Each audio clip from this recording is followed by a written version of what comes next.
Okay, we are back with more history of Mega Man. Yes, I'm going to do my best to finish this, um, so that we can get to more about Mega Man. We'll get on to Mega Man X and everything. Is that there's a lot of stuff to to to talk about when we go and dive into stuff like this. So, without further ado, this is Part 3, The History of Mega Man by PatmanQC. Alright? Hello everybody and welcome to the history of Mega Man Part 3. So far we've covered half a dozen or so games, so we've got a long way to go and a short time to get there. So here we go. 1994 saw the release of something completely different for the Mega Man franchise, which was Mega Man Soccer for the Super Nintendo. Mega Man and Soccer? The higher-ups at Capcom must have been nuttier than squirrel turds when they came up with this idea. As the story goes, it's soccer. What more do you need to know? Actually, taking place after Mega Man 4, Mega Man, Roll, and Dr. Light are taking a nice relaxing break and watching soccer on TV. This is actually canon. When suddenly, the players are transformed into robots. Mass hysteria soon takes over and soccer fields all over the world are thrown into chaos. Dr. Light modifies Mega Man and sends him out on the field to save the sport of soccer and the hearts of Brazilians everywhere. The game has its standard modes of play that you would expect in any other sports game, including exhibition, tournament, league, and championship modes. In exhibition, you play a single match with your choice of 20 different characters on 12 different soccer fields. Okay, because I was about to say, why the is this? Capcom Championship can be played with either one player or two players cooperatively. You have a wide variety of characters to choose from, with each one having different stats and unique special kicks. The four statistics that differ from character to character are running, kicking, defense, and tackling. Similar to more realistic soccer games, each button is mapped to the controller, including ones for shooting, passing, slides, and headbutting. Okay. The special attacks that each player has resemble their attacks from previous Mega Man games.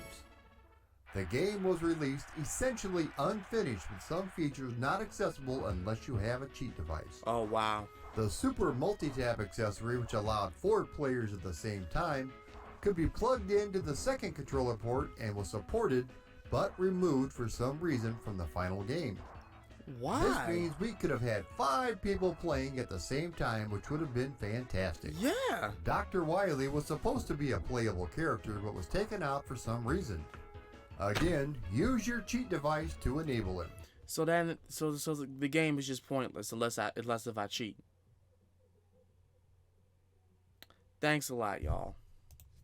And finally, the endings for Championship Mode and Tournament Mode are not viewable for some reason, with just the game going back to the title screen when the game is over.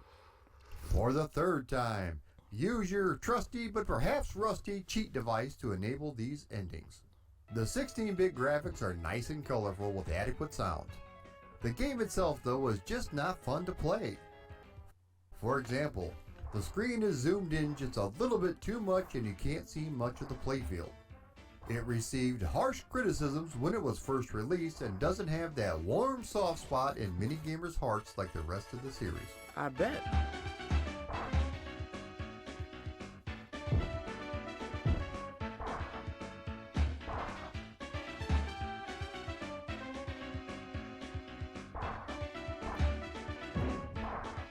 I can't even tell who's... Also released in 1994 was Mega Man 5 for the Game Boy. This was the 5th and final game for the platform, and in my opinion, the best one. This game does not feature any recycled bosses or levels from previous Mega Man games, but instead features a cast of entirely new, dastardly villains. Really? As the story goes, the game takes place in the year 20XX, sometime after Mega Man has defeated Dr. Wily and his 4th group of robot masters. the Blue Bomber is confronted by a mysterious robot who calls himself Terra, but is unable to defeat him with his Mega Buster. He is knocked unconscious and Earth is soon invaded by groups of powerful robots called Star Droids. When he wakes up, he finds that Dr. Light has given him a new weapon that delivers stronger blows to his enemies. Mega Man has to defeat all 9 Star Droids to save the universe. The gameplay remains essentially the same as all previous Mega Man entries in the series, with only a couple of differences. Along with your Mega Buster, you now have the Mega Arm, in which if you charge it up and release it, will cause Mega Man's arm to detach to strike an enemy multiple times and then reattach. Okay. You can also use the Mega Arm to grab things. The bosses that you will face are named after all the planets in the solar system, including Mercury,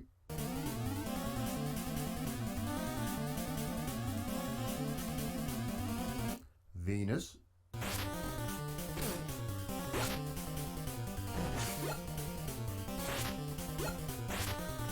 Mars,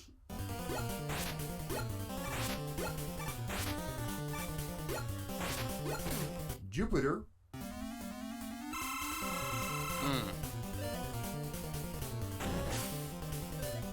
Saturn, I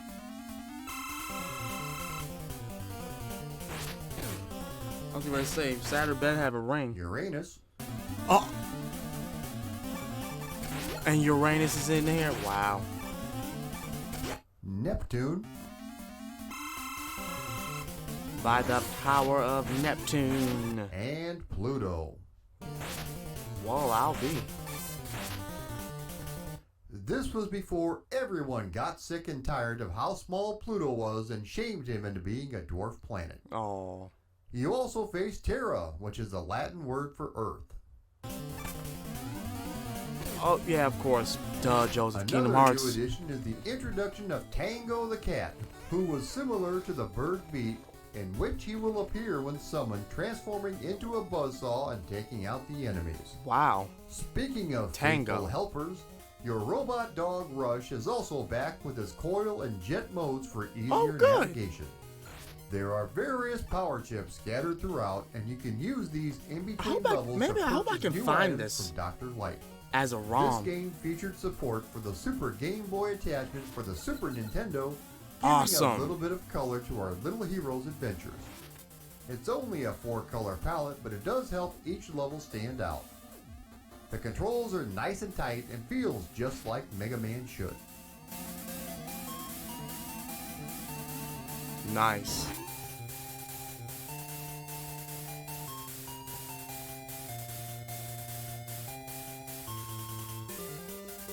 In 1994, Mega Man enjoyed a little bit of 16-bit blast processing power when he jumped over to the Sega Genesis as a part of Mega Man: The Wily Wars. Wow. Since Nintendo released the wildly successful Super Mario All-Stars on the Super Nintendo, other companies were taking their old IPs and adding a fresh coat of paint, hoping to enjoy some of that same success. The game was only released in Japan and Europe, with the US having it only available through its Sega Channel online service. It was part of the recently released Sega Genesis Mini unit. These are not just straight-up conversions of Mega Man 1, 2, and 3 though, as not only having more colors and details, including some nice multi-plane parallax scrolling on certain levels, but a lot of the sprites have been redrawn. This is the thing that gets me upset. We find out they got like games like this, but it never came to the U.S. And then you think you wouldn't want to play that, but I want to play that. If it's like a redone of like all 3 of the old games, why not let us play it? Man. Including Mega Man himself, who appears to have had a bit of a growth spurt, or he's wearing lifts in his boots to appear taller. The strange thing is, even with that 16-bit blast processing power, If you have too many sprites on the screen, you will experience some slowdown. I bet. People have complained about controller inputs being delayed, but I never experienced that problem. Let's talk about some of the additions, with the first one being a battery backup for each individual game. Once you complete all 3 games, a new mode opens up called the Wily Tower. As Mega Man, you go through 3 different stages with 3 new bosses called the Genesis Unit. The new bosses you face are Buster Rod G,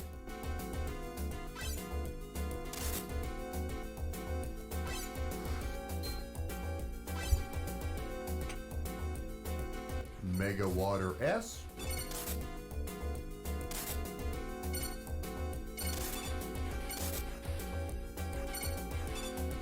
and Hyperstorm H.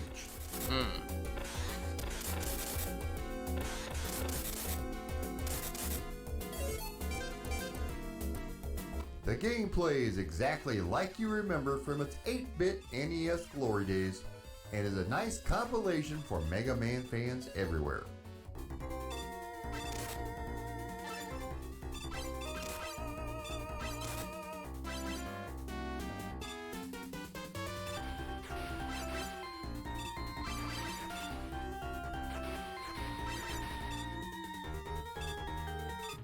The last Mega Man game to be released in 1994 was Mega Man X2 for the Super Nintendo. Okay. As the story goes, 6 months after the events of the original Mega Man X, X destroys Maverick leader Sigma and all of his cohorts, which included the destruction of Zero.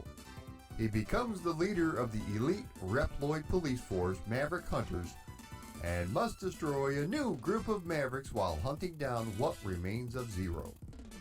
The X-Hunters are a trio of powerful Mavericks who have taken over the North Pole.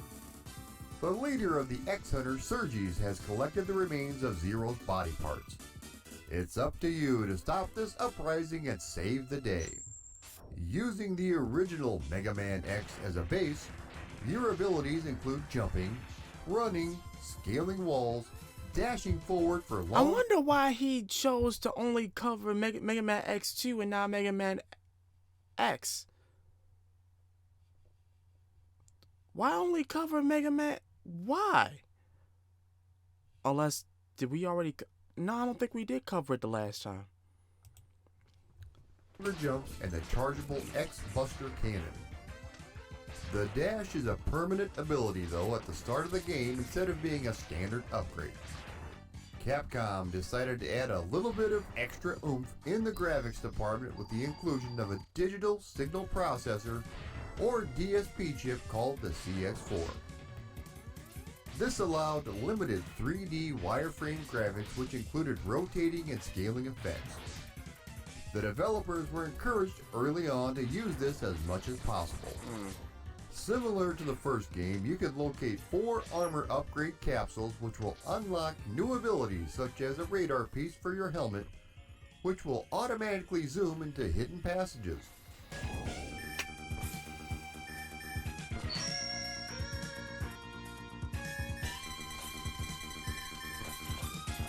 Oh, wow. The leg That's upgrade nifty. allows for dashing in midair,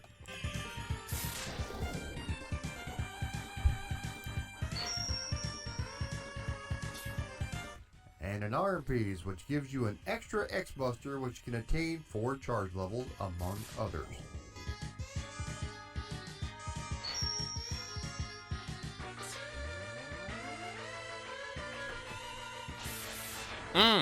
After obtaining all 4 capsules along with the standard sub-tank and life up power-ups, you are given access to the 5th capsule by Dr. Light. This allows you to perform a Shoryuken or Dragon Punch, which is a signature move from the Street Fighter series. This particular move does a lot of damage, especially to the bosses. The Nice. bosses you will encounter this time around include Wheelgator,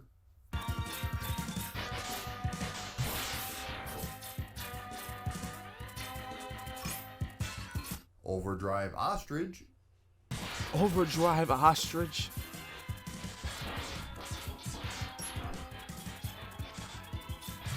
Bubble Crab.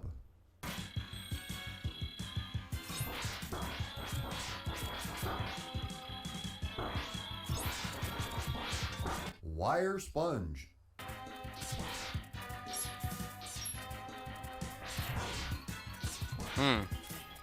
Magna Centipede.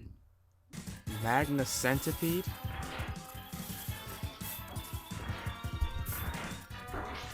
Wow. Morph Moth. What in the heck?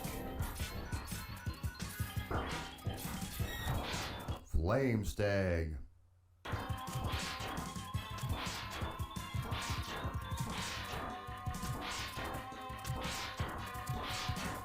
And Crystal Snail. Crystal Snail? What the hell? At various times, you can pilot vehicles, including an attack mech and an attack hover cycle. Each of the 8 stages contained an optional entrance for battle with one of the 3 X-Hunters. Similar gameplay mechanics are used, with you earning a new special weapon to be used on any remaining levels. Strategy is a must, as certain bosses react differently to certain weapons. Okay. The graphics are once again fantastic, and the inclusion of the DSP chip makes an already excellent game even better. The wireframe effects are nicely done, especially on a 16-bit system.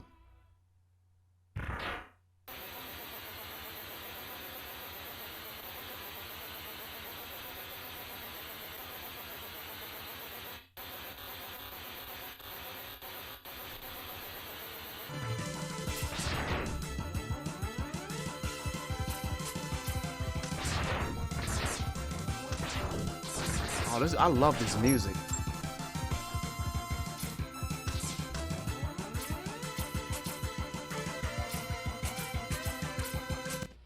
After these messages, we'll be right back.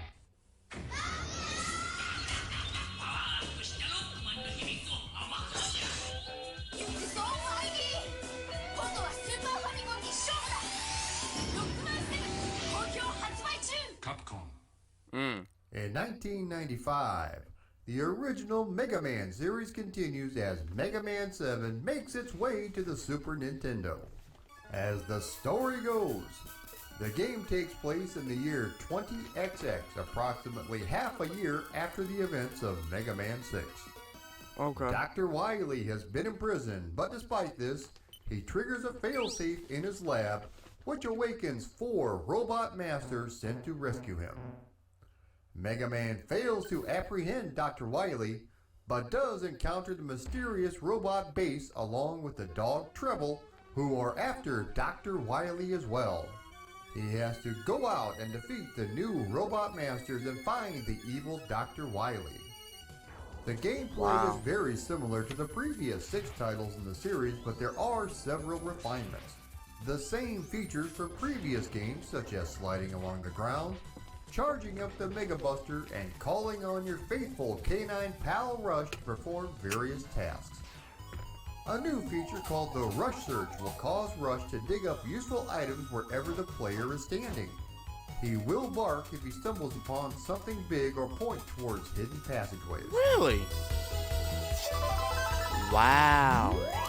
Certain stages contain the letters R, U, S, and H, which will grant the player access to the Rush Super Adapter, which includes a powerful rocket arm and jetpack for flying short distances. Well, I'll be... This game brought back the idea of a store entitled Eddie's Cybernetic Support Shop, with items and power-ups available for a set amount of bolts, which is the currency in the game that can be collected during levels. Nice. The character Beat is unlockable, but unlike in previous games where he attacks the enemies, his job is to rescue Mega Man when he falls into a pit. The player can hold up to 4 of Beat's whistles, summoning him whenever you need him.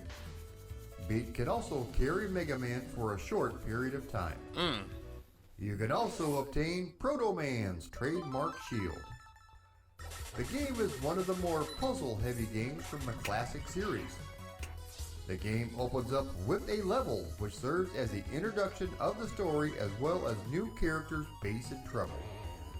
The 8 robot masters you face are Cloudman, What was crazy about the whole like the name of Bass? I always called him Bass. And I know y'all look at me crazy. Like, what are you why would you name him? Why would you think his name was Bass? Because of the way it was spelled. Because like the way you would normally say bass is BASE, not like bass as in BASS. Like that looks like bass. Like I thought his name was literally like Bass because of the his his little fins on his helmet. You know what I'm saying? Like a sea bass. But I was wrong. So his name is Bass. Okay. The 8 robot masters you face are Cloudman,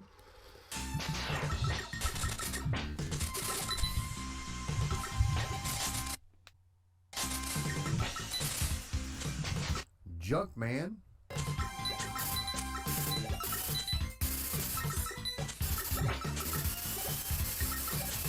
Freeze Man,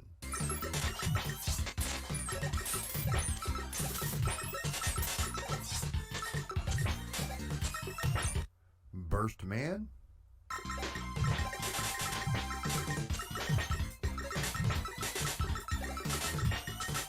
Turbo Man,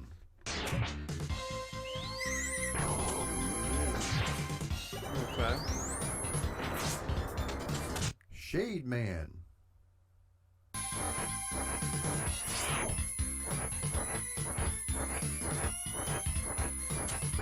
Slash Man,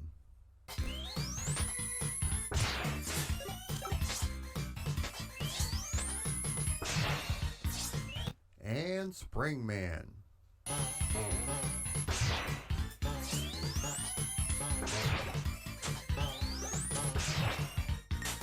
There is also a hidden one-on-one versus mode that can be accessed with a password. Unfortunately, this would be the only numbered title in the original series released on the Super Nintendo. Oh, really? Apparently, the development team only had 3 months to complete the project. Thanks to the power of the 16-bit Super Nintendo, the graphics are fantastic with large, colorful sprites with beefy, steroid-induced bosses that a lot of times take up the entire screen. Dope. A lot of fans of the series say that Dr. Wily's UFO is one of the toughest bosses in the entire series, with even the developers and playtesters being unable to defeat him without using at least one E-Tank. Wow. In the summer of 1995, Capcom announced that an English translation was finished, but they were not going to release it in North America due to it being so late in the Super Nintendo's lifespan. Oh, that's dumb. This resulted in major negative feedback from gamers, so Capcom changed their minds and shipped it in the fall of 1995. Good. Overall, though, it plays fantastic, but is much more difficult than previous entries.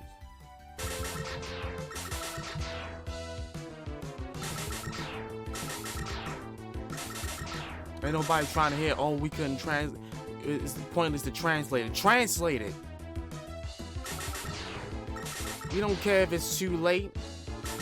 We want it. Next is the first arcade entry into the Mega Man series, Mega Man The Power Battle.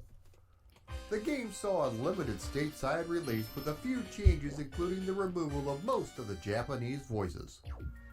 This is a 2D fighting game developed and released by Capcom using their CP System 1 and 2 arcade hardware, which is the same hardware that their beloved Street Fighter franchise runs on. Okay.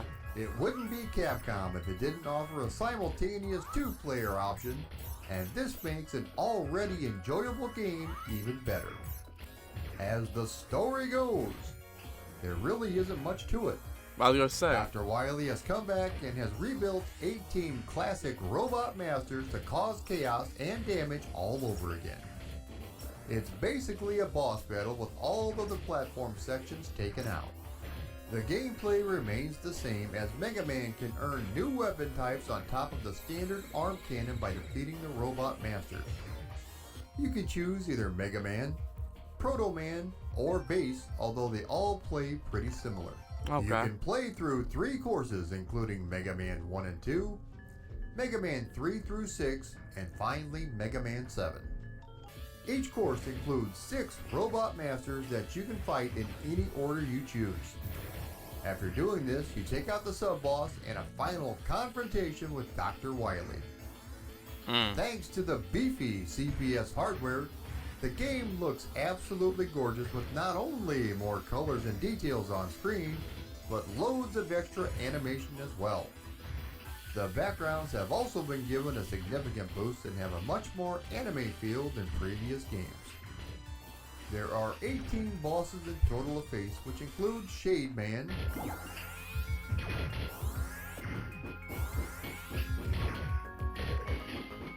Slash Man, Nice. Wily Land, welcome. Freeze Man,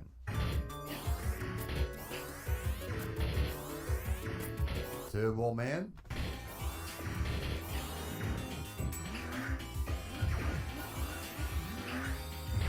Junk Man,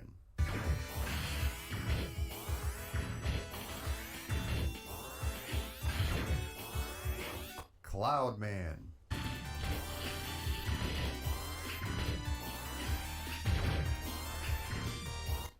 Magnet Man,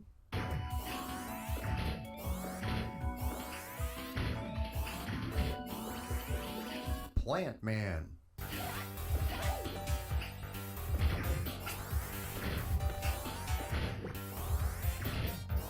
Gemini Man,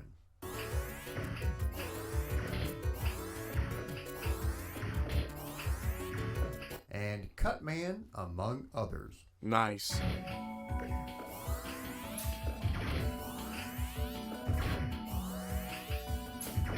The gameplay is pretty basic, but that shouldn't stop you from having fun with a friend taking down Dr. Wily and his evil minions.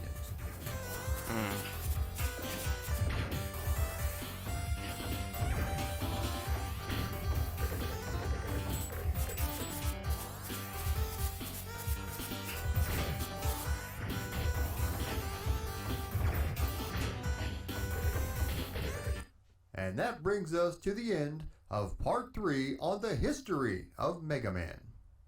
There are still a lot of games to cover, so if you've been enjoying this series, be on the lookout for Part 4 coming soon to a screen near. Alright. Well, thank you. Maybe he will cover Mega Man X in Part 4. I hope he does.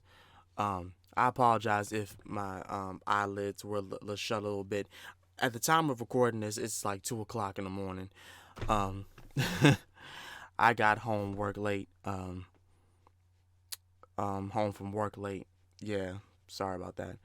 But this is gonna go up the day of recording, so hope you guys do enjoy this, and let me know. Honestly, what is, if you haven't said it already, your most favorite Mega Man game? Like, which one is your favorite one? And or if you have answered it already, which boss is your favorite boss, if you can even remember? If you can even remember. If not, it's okay. This has been Master of Sakurai. I love y'all, and I will definitely see y'all again next time. I'm out. Peace.